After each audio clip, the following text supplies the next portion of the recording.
A wealthy couple, living under assumed names, brought their young son to their own resort for a vacation.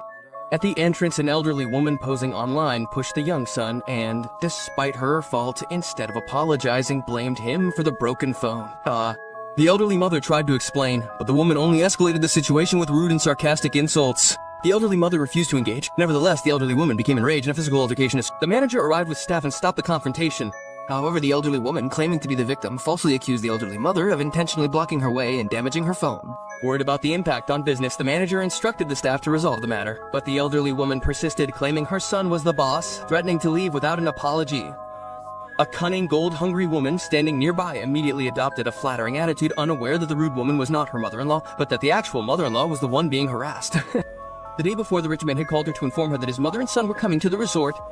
She needed to welcome them well and make a good impression before the wedding could proceed. She arrived early. However, she mistook the fake old woman for the rich man's mother and ordered security to seize the real old mother and little boy to vent their anger on the fake one.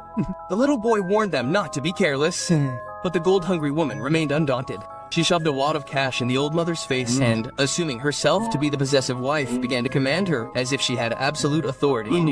She took the fake old woman to check in. The old mother, however, endured the humiliation and remained silent, determined not to disturb her son's work. At check-in, the front desk informed her that the fake old woman had a simple standard A room, while the real old mother had a top-level premium ocean view suite. The gold-hungry woman became suspicious, but the secretary said it must be a system error and ordered the old mother and little boy to be evicted. The little boy revealed his father's identity, but people laughed at his simplicity and assumed he was a liar.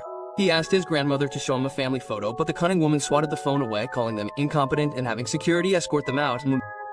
When the area calmed down, the cunning woman took out gifts to appease the fake old woman, and upon seeing a jade bracelet worth over 100 million, the fake old woman was stunned.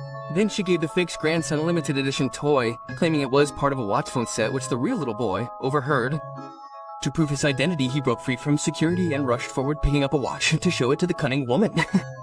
The cunning woman was stunned, as the watch was the same limited edition model she and the rich man had personally selected as gifts.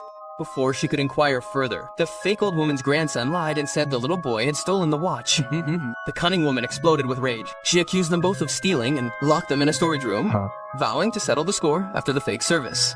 Meanwhile, the rich man finished his work and left for the resort to spend time with his family. The little boy developed symptoms of low blood sugar after being locked up for 2 hours without food, and the old mother could not be contacted as her phone was broken. Helplessly, the old mother broke the door of the storage room, picked the little boy on her back, and ran out to take him to the hospital. Just then, the cunning woman saw her and got scared in order to catch her again. The old mother begged for food, but the fake old woman put a condition that first the old mother should kneel down and apologize, and to save her grandson, the old mother sat down.